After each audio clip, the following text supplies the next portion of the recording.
this session, we'll get started with the select statement where clause. You will almost always use a where clause in a select statement. Simply put, a where clause lets you select just the data you need from a table rather than selecting all of the data. This is sometimes called filtering, in that you apply a condition that filters the data so that only the data that you want to work with is in the result set. Here you see a simple select statement. The select is retrieving all of the columns from the world.country table. The important feature of this statement is the where clause. You can see that it is introduced with the word where. The where clause includes the condition continent equals North America. There are some things to notice here. First, the condition specifies a column name that is the basis of the equals condition. The where clause will examine values in the continent column. Second, the type of condition is an equals condition. We are telling the where clause that it is to include rows where the value of the continent column is North America. Third, the comparison value is a character value, so it has to be enclosed in quote characters.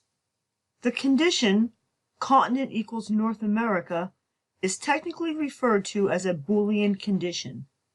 Boolean means that the value will have either the true value or the false value. The way this works is that the select statement examines each row in the table, one row at a time. As it comes to a row, it looks at the value in the continent column for that row. If the value is equal to North America, the Boolean value is set to true, meaning that the value of continent is equal to North America.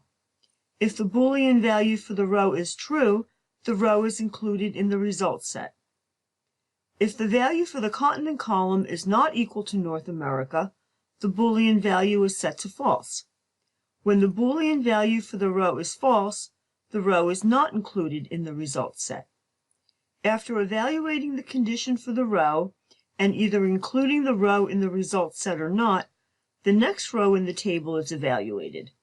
This row-by-row evaluation continues until all of the rows in the table have been examined. A where clause can be used with an order by clause, as shown here. In this example, the countries in the North American continent are selected using the where clause. After the countries are selected, the order by clause is applied to the result set. The countries that were selected are ordered by the population value in descending value.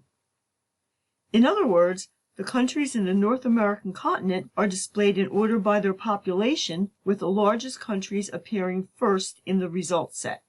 When you have both a where clause and an order by clause, the clauses must appear in the order shown here. If you think about it, the order of the clauses makes sense. The world table contains over 200 countries or rows of data. The where clause for North America selects 37 of those rows. So rather than applying the order by clause to the entire table, the order by clause is now applied to only the 37 rows that were selected. In this example, the where clause is selecting based on the value of the continent column. The thing to notice here is that the select column list includes only the code, name, region, and population columns. In other words, the where clause is selecting based on a column that is not specified in the select list. As shown, this is a perfectly valid usage of the where clause. Sometimes you will select on a column or columns that don't need to appear in the result set. However, when you initially develop and test a select statement, you'll probably find it to be a good idea to include the columns in the select list that you use in the where clause and also in the order by clause. That way, if you get unexpected results, you'll be able to see the actual values that were used in the where or order by. Once you get everything tested and working, you can remove the column from the select list if you want to. Up to this point, all of the where clause examples have been for the character column continent. You saw that the rule for a character value is that you have to put quotes around the comparison value. You can also use a numeric value in the where clause. In this example, we are selecting countries that have a population greater than 10 million. Note that when you perform a comparison on a numeric value, you do not put quote characters around the value. It is perfectly valid for a where clause to not return anything. In this example, the reason why nothing is returned is because of a typo in the comparison value. The value should have been North America, but the America part is misspelled. When you have a where condition that selects nothing, you'll get an empty result set. What you'll get is an empty result set that contains no rows. Programming languages that work with databases have language features that detect an empty result set, and conversely, features that detect when result sets contain one or more rows. This where clause uses the code column to select a row based on the country code.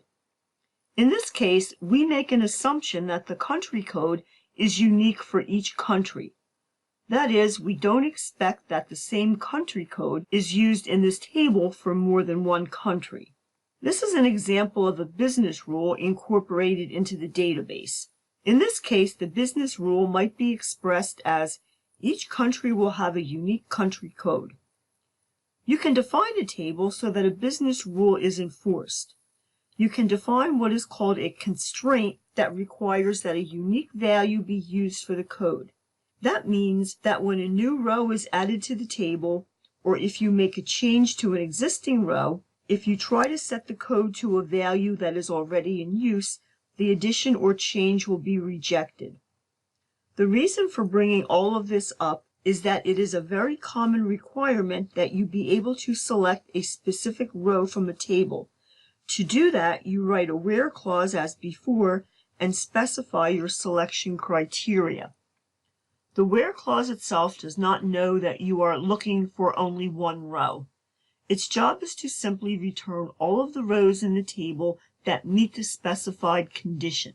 In this case, we expect that only one row will be returned for a specific code, and that is exactly what you see here.